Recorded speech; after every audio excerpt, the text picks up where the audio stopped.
అక్రమంగా బంగారం తీసుకొస్తూ రెడ్ హ్యాండెడ్ గా దొరికిపోయిన కన్నడ నటి రణ్యారావు కేసు సంచలనం సృష్టించింది.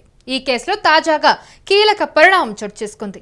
రణ్యారావుకు ఏడాది పాటు జైలు శిక్ష పడింది. విదేశీ మారక ద్రవ్య పరిరక్షణ స్మగ్లింగ్ కార్యకలాపాల నివారణ బోర్డు ఈ ఉత్తర్వులు జారీ చేసింది. అయితే ఈ కేసులో రణ్యారావుతో పాటు మరో ఇద్దరు నిందితులైన తరుణ్ కొండారు రాజు అలాగే సాహిళ్లకు కూడా ఇదే శిక్ష విధించినట్టు బోర్డు తెలిపింది. అక్రమ రవాణాకు సంబంధించి బలమైన ఆధారాలు ఉన్న నేపథ్యంలో శిక్ష కాలంలో వారు బెయిల్ కోసం దరఖాస్తు చేసుకునే అవకాశం లేదని తెలిపింది. దీంతో ముగ్గురు నిందితులు ఏడాది పాటు జైల్లోనే ఉండాల్సి ఉంది. ఈ కేసులో ప్రతి 3 నెలలకు ఒకసారి విచారణలు జరుగుతాయని పేర్కొంది. ఇలా ఏడాది వరకు కొనసాగుతాయని వెల్లడించింది.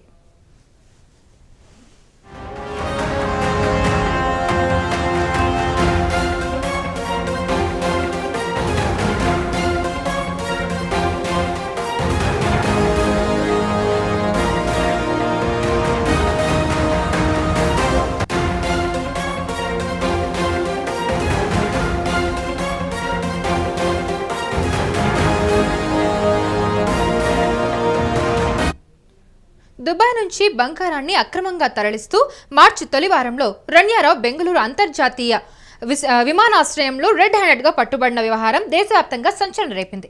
ఆమె నుంచి 14.3 కిలోల బంగారాన్ని డిఆర్ఐ అధికారులు స్వాధీనం చేసుకుని అరెస్ట్ చేశారు. ఈ కేసు విచారణ సమయంలో ఆమె నివాసంలో ఈడీ అధికారులు సోదాలు చేసి 34.12 కోట్ల విలువైన ఆస్తులను జప్తు చేశారు. అక్రమంగా బంగారం తరలించడంలో రణ్యారావు సహచరులైన తరుణ్ కొండూరు రాజు అలాగే సాహిల్ జైన్లు కీలక పాత్ర పోషించినట్టు దర్యాప్తులో వెల్లడైంది. దీంతో వారిని కూడా అధికారులు అరెస్ట్ చేశారు.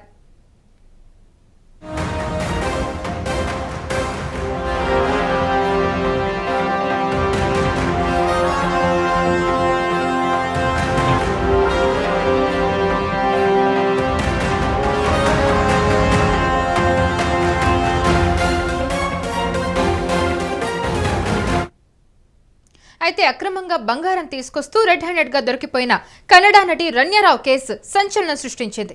అయితే ఈ కేసులో తాజాగా కీలక పరిణామం చోటు చేసుకుంది. రణ్యారావుకు ఏడాది పాటు జైలు శిక్ష పడింది.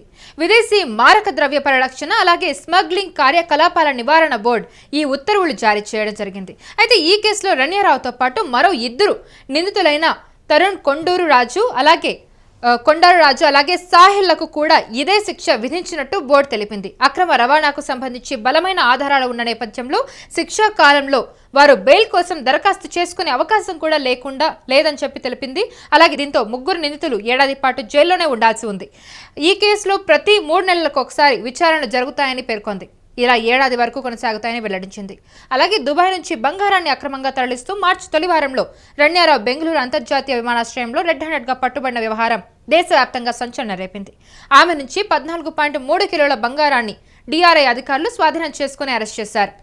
అయితే ఈ కేసు విచారణ సమయంలో ఆమె నివాసంలో ఈడీ అధికారులు సోదాలు చేసి 34.12 కోట్ల విలువైన ఆస్తులను జప్తు చేశారు. అక్రమంగా బంగారం తరలించడంలో రణ్యారావు సహచరులైన తరుణ్ కొండూరు రాజు అలాగే సాహిల్ జైన్లు కీలక పాత్ర పోషించినట్టు దర్యాప్తులో వెల్లడైంది. దీంతో వారిని కూడా అధికారులు అరెస్ట్ చేశారు.